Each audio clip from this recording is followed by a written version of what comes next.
एक राजा अपने मंत्री के साथ आखेट पे निकला, यानी कि वन में शिकार करने के लिए निकला।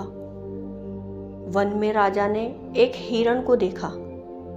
राजा ने तीर प्रत्यंचा पर चढ़ाया ही था कि जंगल में से एक बड़ा सा सुअर निकल के राजा को धक्का देकर भाग गया। इस अप्रत्याशित आघात के कारण तीर की नोक से राजा की उंगली कट गई और रक्त बहने लग गया। राजा व्याकुल हो उठे और मंत्री की ओर देखने लगे। फिर मंत्री बोले, राजन, भगवान जो करते हैं अच्छे के लिए ही करते हैं। राजा पीड़ा में था। मंत्री की ये बात सुनकर क्रोध से भर उठा। उन्होंने मंत्री को आज्ञा दी कि वो उसी समय उनका साथ छोड़कर अन्य राह पकड़ ले। मंत्री ने आदेश को सहर्ष स्वीकार किया और भिन्न दिशा की तरफ चले गए। इधर राजा अकेला अपने घोड़े के साथ आगे बढ़ा। थोड़ा आगे बढ़ा ही था कि उन्हें नरभक्षियों ने घेर लिया। वे उन्हें पकड़कर उनके सरदार के पास ले गए।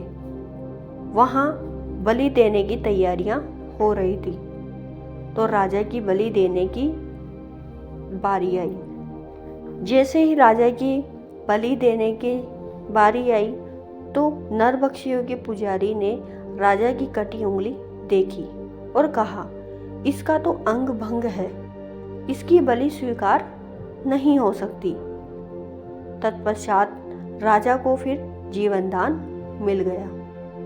उन्हें तुरंत मंत्री की याद आई और वो वहां से चले गए और मंत्री को ढूंढने लग गए और चलते चलते सोच रहे थे कि मंत्री जी ने ठीक ही कहा, भगवान जो करता है अच्छे के लिए ही करता है, मुझे उनका साथ नहीं छोड़ना चाहिए था।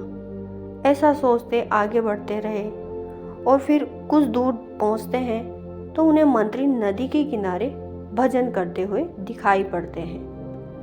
राजा मंत्री के पास जाते हैं। राजा प्रेम पूर्वक मंत्री को गले लगाया और उन्हें सारा घटनाक्रम सुनाया।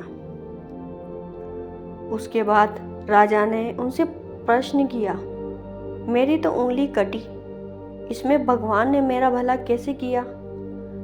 पर तुम्हें तो मैंने अपमानित किया और अपमानित कर कर तुम्हें भगाया, इसमें तुम्हारा भला कैसे हुआ? मंत्री मुस्कुराया और बोला, राजन, यदि आपने मुझे भिन्न राह पर नहीं भेजा होता तो मैं आपके साथ होता। अंग भंग के कारण नरभक्षी आपकी बलि न देने पर मेरी बलि चढ़ाना सुनिश्चित करते। इसलिए भगवान जो करता है अच्छे के लिए ही करता है। फिर दोनों अपने राज्य पर लौट आए। इस कहानी से यही शिक्षा मिलती है कि ईश्वर जो करता है अच्छे के लिए ही करता है, पर मानव तो परिवर्तन से क्यों घबराता है। अगर आपको ये कहानी अच्छी लगी तो प्लीज़ वीडियो को लाइक और चैनल को सब्सक्राइब जरूर कीजिएगा। Thank you.